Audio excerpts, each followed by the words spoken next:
जब तक head to head contest को यानी कि 2 मेंबर की टीम को चाहे कितना भी एंट्री फीस का हो 100 या फिर 1000 2000 जब तक उसे समझदारी के साथ और कैलकुलेशन के साथ ना खेला जाए, किसी रणनीति के साथ या फिर टिप्स एंड ट्रिक्स के साथ ना खेला जाए, तब तक वो टॉस का समान होता है हेड और टेल। आज आप जीतेंगे तो कल सामने वाले जीतेगा। और ऐसा कर करके आपने 20 मैच खेल लिया और उसमें से 10 जीते और 10 हारे तो आप जहाँ थे वहीं पहुँच गए। अगर आप 12 भी जीते 13 भी जीते तो आपने इतना टाइम दिया और केवल 2 से 3 मैच एक्स्ट्रा जीता, तो ये कोई फ़ायदे वाली बात है नहीं और ये केवल टाइम पास है। तो आज मैं आपको वो तरीका बताने वाला हूँ जिसमें कि 2 मेंबर की परफेक्ट टीम आप बना करके डाल सकते हैं और कम से कम 85% तक जीतने के चांसेस आपके होंगे। यानी कि आप कम से कम 20 मैच खेलेंगे तो उसमें 17 से 18 मैच आप ही जीतेंगे। मान लीजिए मैच से पहले आपने ये टीम क्रिएट की ये वाला और सामने वाले ने ये टीम क्रिएट की, जो कि आपको मैच शुरू होने के बाद ही दिखाई देगा, पहले दिखाई नहीं देगा। और सामने वाला कितना यूनिक कितना अलग टीम बना सकता है ये आप सोच भी नहीं सकते हैं। जैसे कि इसने यहाँ पे ये चेंजेस कर दिया, पृथ्वी शॉ और जैक ये ट्रिस्टन स्टब्स दोनों एक समान बैट्समैन है और दोनों में कुछ भी हो सकता है, लेकिन आपने क्या समझ कर छोड़ा ये आप जान सकते हैं। लेकिन जो भी समझ कर छोड़ा है आप यहाँ पे किस्मत के भरोसे छोड़े हैं, क्योंकि यहाँ पे बैट्समैन के खेलने का तरीका और बैट्समैन के बारे में आपको भी पता है कि कैसा खेलता है, लेकिन फिर भी आपने किसी अनुमान से इसे छोड़ा है। तो आप ये मान करके चल रहे हैं कि किस्मत ने साथ दिया तो ये ख़राब खेलेगा और ये अच्छा खेलेगा तो आप जीत जाएंगे। तो यहाँ आप किस्मत के भरोसे जा रहे हैं। तो यहाँ पे आज हार कल जीत, आज हार कल जीत ऐसी लगी रहेगी और 50-50 का मामला रहेगा अभी भी। जबकि आप इस खिलाड़ी को जानते भी हैं कि कैसा खेलता है और इसे भी जानते हैं, लेकिन आपने इसे छोड़ दिया और ये शुरू में आता है, पावर प्ले में आता है और ओपनर है, इसे आपने छोड़ दिया। तो आप किस्मत के भरोसे जा रहे हैं। लेकिन मैं आपको वो तरीका बताने वाला हूँ जिससे आप किस्मत के भरोसे नहीं बल्कि टिप्स एंड ट्रिक्स की मदद से जा सकते हैं और 85% मैचों में रिजल्ट ले करके आ सकते हैं। तो मैं वही बताऊंगा कि खिलाड़ियों का सिलेक्शन कैसे किया जाए, कैसे विकेट कीपर, बैट्समैन, ऑलराउंडर और बॉलर को चुना जाए, कितना चुना जाए। तो मैच से पहले ना तो आपकी टीम को कमज़ोर बोला जा सकता है, मैं मान करके चल रहा हूँ कि आपकी टीम है, या फिर अभी हम थोड़ी देर के मान लें और ये दूसरे वाले की टीम है, तो मैच से पहले कोई ये कह सकता है कि कौन सी टीम इसमें से कमज़ोर है, कौन मजबूत है, कोई नहीं कह सकता है। अगर वो कह सकता है तो उसे ड्रीम इलेवन का नॉलेज नहीं है, जो कि मैच से पहले किसी टीम को कमज़ोर कह दे। मैच से पहले तो जीएल की टीम को भी कमज़ोर नहीं बोला जा सकता है। मैं तो खैर H2S की बात कर रहा हूँ, 2 मेंबर की टीम की बात कर रहा हूँ। मैच से पहले जीएल की टीम को भी कोई ये नहीं बोल सकता है कि ये कमज़ोर टीम है। यहाँ तक मैं 2 मेंबर की बात कर रहा हूँ। तो मैच से पहले ना तो ये टीम कमज़ोर है और ना ही ये टीम कमज़ोर है, लेकिन जीते कोई एक ही टीम, तो आखिर वो कैसे जीतेगी ये भी किस्मत पर डिपेंड है। आपने पृथ्वी शॉ को छोड़ दिया और इसने ट्रिस्टन स्टब्स को छोड़ दिया। अगर दोनों में से किसी ने 50 मार दिया तो एक का हारना तो तय है। लेकिन मैं आपको तरीका बताऊँगा कि किसे चुने किसे ना चुने। अगर इसे हम छोड़े, ट्रिस्टन स्टब्स को छोड़ दे तो किस आधार पर छोड़े, पृथ्वी शॉ को छोड़ दे तो किस आधार पर हम छोड़े, क्योंकि दोनों एक ही शैली के बल्लेबाज हैं। गेंदबाजी में भी वही बात है कि अगर संदीप शर्मा के जगह पर मैंने किसी और को ले लिया, बोल्ट को ले लिया, तो ये आपको फ़ायदा पहुंचा सकता है। और बोल्ट अगर खराब फ्लॉप जाता है और ये अच्छा खेलता है तो ये आपको फ़ायदा पहुंचाएगा। और अगर बोल्ट अच्छा खेल जाएगा और संदीप शर्मा खराब खेल जाएगा तो ही आपकी टीम को नुकसान हो जाएगा। तो यहाँ भी किस्मत ही डिपेंड है कि अगर वो अच्छा खेलेगा तो मैं जीतूँगा, वो अच्छा खेलेगा तो मैं जीतूँगा। लेकिन मैं आपको तरीका बताने वाला हूँ जिससे कि आप किस्मत से बाहर स्ट्रेटेजी से, टिप्स एंड ट्रिक्स से जीत सकते हैं। खिलाड़ियों का सिलेक्शन कैसे करें इससे पहले 2 बात आप जान लें जो कि गुरु मंत्र है। एक तो ये कि यहाँ पे आपको ज़्यादा पॉइंट नहीं लाना होता है बल्कि सामने वाले को हराना होता है, पहला पॉइंट ये हो गया। और दूसरा पॉइंट ये हो गया कि एक बैट्समैन को 50 रन देने के लिए, 50 पॉइंट देने के लिए कम से कम उसे 40 से 45 रन बनाने होंगे। और कितनी गेंदों का सामना करता है ये वो अलग बात है।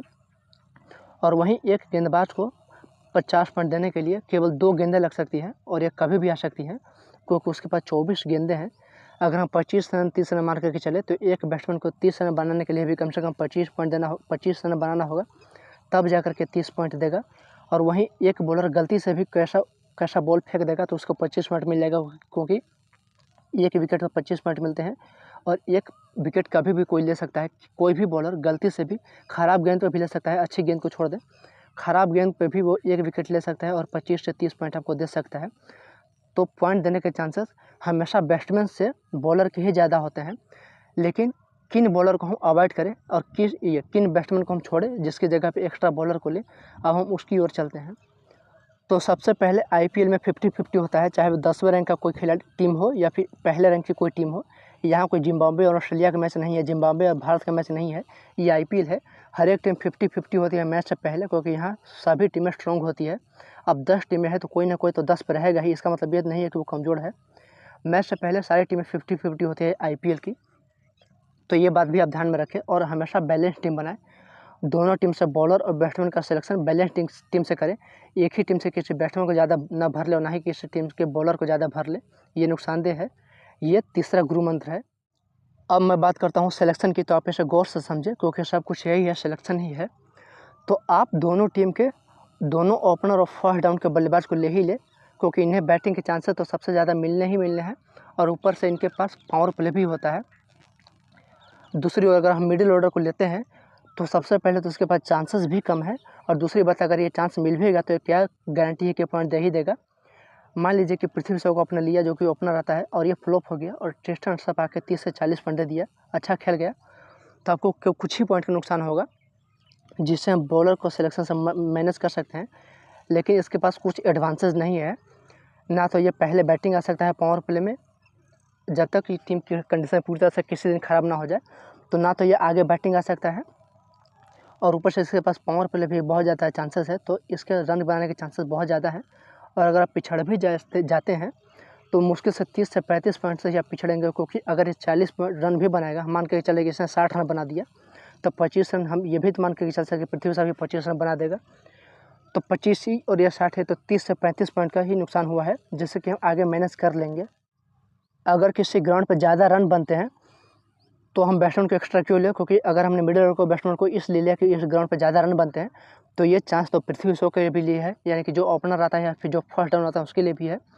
और अगर किसी टीम पे विकेट ज़्यादा गिरते हैं, रन कम बनते हैं, तो अगर यहाँ पे ये फ्लॉप हो गया तो ये भी फ्लॉप हो सकता है, भले ही 10 20 पॉइंट ज़्यादा क्यों ना दे दे। तो उस लिहाज से आप नंबर 3 तक के बैट्समैन को छोड़ ही नहीं सकते हैं और दोनों टीम से 2-2 बॉलर को बिल्कुल ले, चाहे वो कमज़ोर है या मजबूत है, इससे मतलब नहीं है। तो ये तो सिलेक्शन करने का तरीका हो गया। और अगर आपको फिर भी थोड़ा बहुत डर लग रहा है तो जिस बॉलर को अपना लिया है, जिससे आपको अनुमान है कि सामने वाले ने नहीं लिया होगा, ये थोड़ा कमज़ोर है, लेकिन 24 गेंदें फेंकेगा, तो आप उसे ले और उसे वाइस कप्तान बना दे, तो जिस पॉइंट से आप पिछड़ रहे होंगे वो पॉइंट भी आपका मैनेज हो जाएगा। तो सब तरीका मैंने बता दिया, आपको फाइनल तरीका एक और बता दे रहा हूँ कि 1 से लेकर के 3 तक ले और उसके बाद आप चाहे तो किसी को भी छोड़ सकते हैं, चाहे कोई भी खिलाड़ी को ना हो, बैट्समैन सेक्शन से आप उसे बिल्कुल छोड़ दें और बॉलर्स दोनों तरफ से बराबर ले, 2-2 कम से कम ले ही, ऑलराउंडर हो तो 3-3 हो जाएगा। और जो आपको कमज़ोर बॉलर लग रहा है आप उसे वाइस कप्तान बना दें, बस आपका काम ख़त्म हो गया। उसके बाद आपको रिजल्ट 85% तक मैचों में मिलेगा। तो यही थी एक गोल्डन वीडियो। आपको ज़्यादा पॉइंट नहीं लाना है। IPL में कोई भी टीम कमज़ोर मजबूत नहीं होती, सभी 50-50 होती है। दोनों टीम से समान रूप से बॉलर ले ही ले और 1 से लेकर के 3 तक बैट्समैन दोनों टीम से ले ही ले, ये 4 चीज़ ध्यान में रखें। उसके बाद 85% तक आप रिजल्ट ले करके आएँ।